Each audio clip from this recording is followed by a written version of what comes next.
क्या भारत के प्रधानमंत्री नरेंद्र मोदी जी अपने कमिटमेंट पर कायम रहते हुए आतंकवाद को नष्ट करने में सफल होंगे? जो कहूंगा सच कहूंगा, सच के सिवा कुछ नहीं कहूंगा। जहां सब मौन हो जाते हैं वहां उठती है सिर्फ एक आवाज, केवल मेरे साथ ज्वलंत मुद्दा। हर मुद्दे पर एक आवाज। जब सब मौन होते हैं तो बोलता है सिर्फ प्रणम्य भारत, केवल प्रणम्य भारत।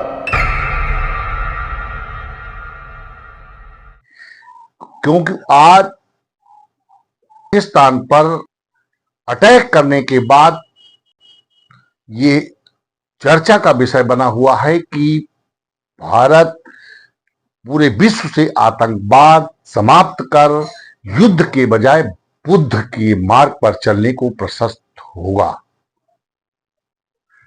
दर्शकों, आप देख रहे हैं प्रणम्य भारत का खास शो ज्वलंत मुद्दा। आज ज्वलंत मुद्दा में मैं ये मुद्दा लेकर हाजिर हुआ हूं कि भारत के प्रधानमंत्री जिनका डंका पूरे विश्व में बज रहा है, जिनकी ख्यात पूरे विश्व में है, क्या वो पूरी दुनिया के देशों को, कुछ देशों को छोड़कर सबको समूह में लेकर आतंकवाद जो पूरी मानवता, मानव जगत के लिए नासूर है, उसे नष्ट करने में सफल होंगे?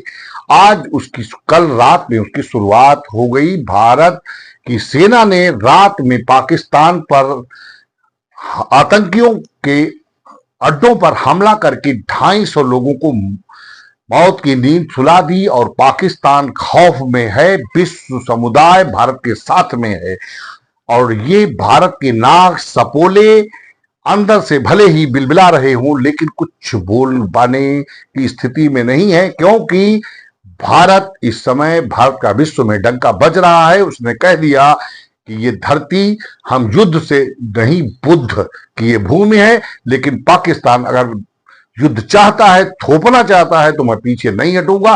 और यही बात भारत के प्रधानमंत्री ने कहा। आइए अब आप ये देखिए कि भारत के प्रधानमंत्री नरेंद्र मोदी ने ये कह दिया, साफ साफ स्पष्ट चेतावनी दे दी कि अगर आप युद्ध थोपोगे, पहलगाम में 28 लोगों की आतंकियों ने धर्म पूछकर विगत दिनों निर्मम हत्या कर दी, वो भी जात नहीं धर्म देख पूछकर, यहां तक कि परीक्षण करके कि हिंदू है कि नहीं है। ये मानवता के लिए पूरी तरीके से शर्मसार है और पूरे विश्व समुदाय के लिए बहुत ही शर्मनाक है।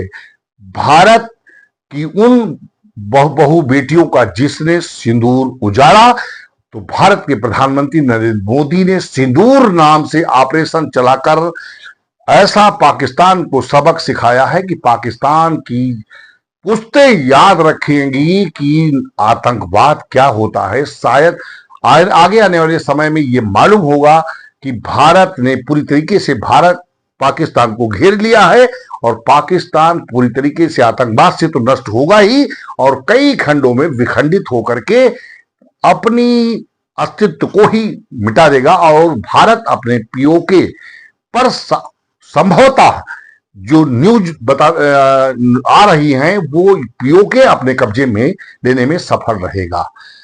कुल मिलाकर अभी तक जो भारतीय चिल्ला रहे थे कि इतने दिन हो गए, हमला नहीं हुआ, हमला नहीं हुआ, हमला नहीं हुआ, आज भारत ने यह साबित कर दिया कि भारत न कमजोर था, न है, न कभी होगा।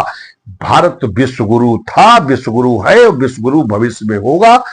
दर्शकों, हम फिर मिलेंगे किसी नए ज्वलंत मुद्दे के साथ। तब तक के लिए दीजिए मुझे इजाजत। जय हिंद, जय भारत, प्रणम्य भारत।